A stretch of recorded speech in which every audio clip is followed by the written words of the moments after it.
Welcome to Vish Tales. It's a kind of ஒரு healing video அப்படின்னு கூட சொல்லலாம். ஏன்னா லைஃப்பில் ரஃப் பேச்சஸ் வரப்போ இல்லை என்ன பண்ணுறோம் அப்படின்னு தெரியாதப்ப நான் என்ன பண்ணுவேன்னா, திடீர்னு போய் பிளான்ஸ் வாங்கிட்டு நான் பிளான்ஸ் வளர்க்க போகிறேன், இனிமேல் கார்டன் வளர்க்க போகிறேன், என் வீட்டில் இருந்தே நான் வெஜிடபிள்ஸ் எடுத்து அதை குக் பண்ணி சாப்பிடுவேன் அப்படி சொல்லிட்டு ஒரு நாள் நைட்லாம் உட்காந்து ஃபுல்லாக கார்டனிங் வீடியோஸ் இது பார்த்து பயங்கரமாக மோட்டிவேட் ஆகி அடுத்த நாள் போய் இருக்கிற காசுக்கு பிளான்ஸ் வாங்கிட்டு வந்துடுவேன். But this time same mindset. ஆனால் ஒரே ஒரு டிஃப்ரென்ஸ் என்ன அப்படின்னா, no Vishali you should not kill plants. அதனால் முதல்ல நம்ம 2 பிளான்ஸ் வாங்கலாம், அது ஒழுங்காக வளர்க்கலாம், அதை மோட்டிவேட்டாக வச்சு நம்ம அடுத்தடுத்து பிளான்ஸ் வாங்கிக்கலாம். அந்த மாதிரி ஒரு மோட்டிவேஷனோடு போய் 2 ஃப்ளாரிங் பிளான்ஸ் மட்டும் வாங்கிட்டு வந்தேன்.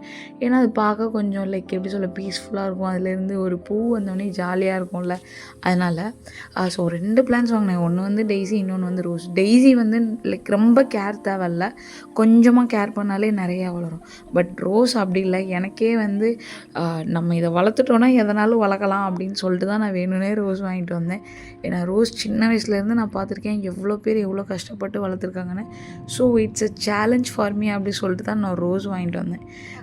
எனக்கே நான் ஒரு கோல் வச்சுருக்கேன், நம்ம இன்னொரு ரோஸ் இதில் வந்துடுச்சு அப்படின்னா நம்ம கார்டனிங்குள்ளே இறங்கலாண்டா அப்படின்ற மாதிரி. நீங்கள் இது மாதிரி ஹீலிங்க்கு மோட்டிவேட் ஆகி ஏதாவது ஒன்று பண்ணுவீங்க அப்படின்னா மறக்காமல் கமெண்ட் செக்ஷனில் மென்ஷன் பண்ணுங்கள். இல்லை என்ன மாதிரி பிளான்ஸ் வளர்க்கணும் அப்படி சொல்லிட்டு ஆசைப்பட்டு ஒவ்வொரு வாட்டி பிளான்ஸ் வாங்கி அது செத்து போய் மறுபடியும் கொஞ்சம் கேப் விட்டுட்டு இன்னொருக்கா வளர்க்கலாம் அப்படின்னு ட்ரை பண்ணுறதா இருந்தாலும் மறக்காமல் கமெண்ட் செக்ஷனில் மென்ஷன் பண்ணுங்கள். வி ஆர் சேம் டுகெதரில். என்ன தான் இருந்தாலும் அந்த பிளான்ஸை வீட்டில் பார்க்குறப்ப இன்டோர் பிளான்ஸாக இருக்கட்டும், அவுட்டோர் பிளான்ஸாக இருக்கட்டும், ஒரு காம்னஸ் கிடைக்கும். எனக்கு இது ஃபஸ்ட்டு ஃபிஷ் டேங்க்கில் இருந்திருக்கு. அது ரொம்ப ஸ்ட்ரெஸ்டாக இருக்க போய் பார்த்தா அமைதியாக இருக்கும்.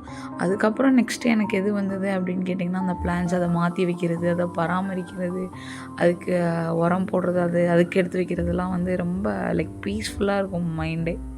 இட்ஸ் மை ஹீலிங் ஃபேஸ்னே சொல்லலாம். நம்ம கடையில் இல்லை, எங்கேயாவது போகிறப்ப கூட நிறைய பேர் செடியெலாம் பறிச்சுட்டு வந்து வைப்பாங்க, அதையும் நான் பார்த்துருக்கேன். நீங்களும் இந்த மாதிரி ஒரு பிளான் கில்லர் அண்ட் லவராக இருந்தால் லைக் பண்ணுங்கள்.